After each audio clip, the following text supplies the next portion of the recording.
வணக்கம், welcome to Chitra Murali's kitchen. இன்னைக்கு வந்து மார்கழி 24.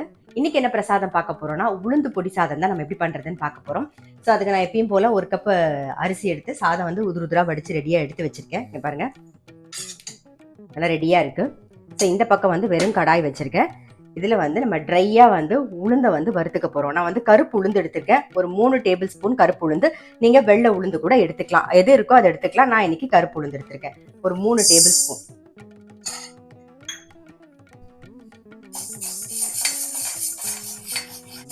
கருப்பு உளுந்தோட நான் வந்து ஒரு 1/4 டீஸ்பூன் வந்து வெள்ளை உளுந்து சேர்த்துக்கிறேன்.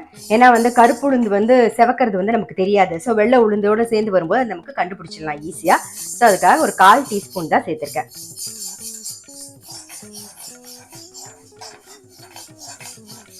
பாருங்க, லேசா செவந்தன் வருதா, தெரியுதா உங்களுக்கு? இந்த ஸ்டேஜில் நம்ம வந்து எடுத்துடலாம். மிக்ஸி ஜாரில் மாற்றிடுறேன்.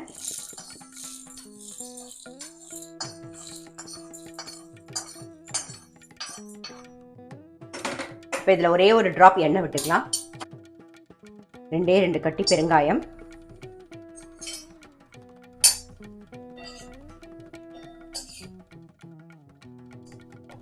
காரத்துக்கு வரமிளகா ஒரு 3 வரமிளகா சேர்க்குறேன். இது கூடவே வந்து மிளகு வந்து ஒரு டீஸ்பூன் மிளகு, சீரகம் ஒரு 1/2 டீஸ்பூன் சேர்த்துக்கலாம். இப்போ நல்லா வறுபட்டுறது ஆஃப் பண்ணிடுறேன். ஆறுனதுக்கு அப்புறமா நம்ம பொடி பண்ணிக்கலாம். வறுத்ததை மிக்ஸி ஜாரில் மாற்றியாச்சு. அது கொஞ்சம் ஆறணும். அது ஆறுறதுக்குள்ளே என்ன பண்ண போகிறோம், நம்ம வந்து தாளிச்சு கொட்டிடலாம். இது இப்போ வந்து கடாயில் நல்லெண்ணெய் விட்டுருக்கு, அது நல்லா காஞ்சிடுது. கடுகு, உளுத்தம்பருப்பு, கடலைப்பருப்பு சேர்த்துக்கலாம். இப்போ கருவேப்பிலை சேர்த்துக்கலாம்.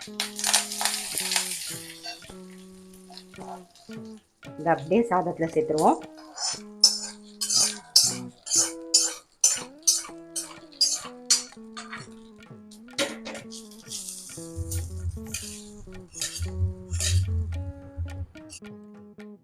பாருங்க, வறுத்த சாமானும் நல்லா ஆறிடுது. இப்போ இது கூடவே வந்து உப்பு சேர்த்து நம்ம அரைச்சிக்கலாம். தேவையான உப்பு நான் சேர்த்துக்கிறேன். இதில் பாருங்க, கோர்ஸாக பொடி பண்ணியாச்சு. இப்போ சாதத்தில் மிக்ஸ் பண்ணிடுவோம் அந்த பொடியை போட்டு. மோஸ்ட்லி கரெக்டாக இருக்கும் நம்ம வறுத்தது, இருந்தாலும் பார்த்துட்டு போட்டுக்கலாம்.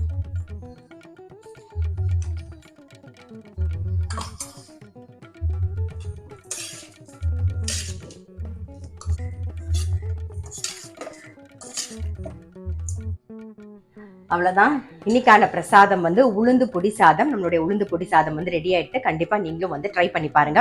ரொம்ப ரொம்ப சிம்பிள் தான். கருப்பு உளுந்து இருந்தா கருப்பு உளுந்து யூஸ் பண்ணிக்கலாம், அப்படி இல்லைன்னா வெள்ளை உளுந்து ஓகே.